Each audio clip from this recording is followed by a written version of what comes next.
Matapos lumipat si Bea Alonzo mula sa ABS-CBN patungong GMA Network noong 2021, marami ang nagulat at nagtanong kung ano na ang susunod na kabanata sa kanyang showbiz career.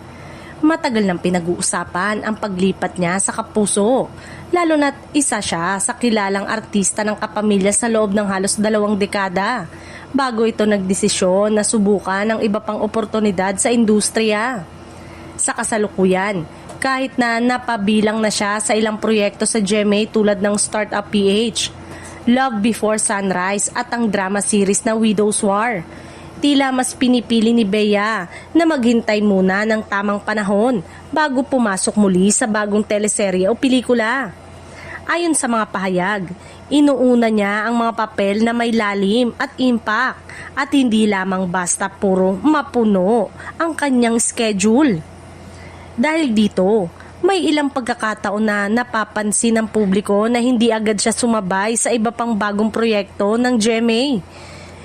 At may mga chika pa na tungkol sa kung bakit hindi siya nakapasok sa mga station ID o line-up ng network ng mas madalas.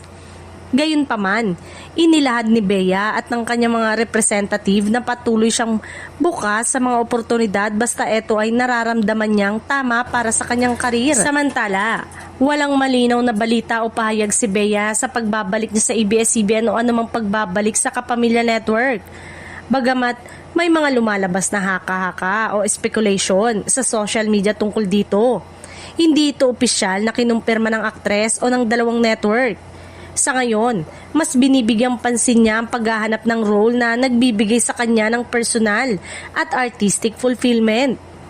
Bukod sa paghihintay sa tamang acting project, abala rin si Bea sa ibang bagay sa kanyang buhay, kabilang ang kanyang personal na buhay at mga negosyo. Mula sa mga endorsement hanggang sa mga bagong ventures, makikita na inuuna niya ang pagkakaroon ng balanseng buhay habang naghihintay ng mas makahulugang oportunidad sa showbiz.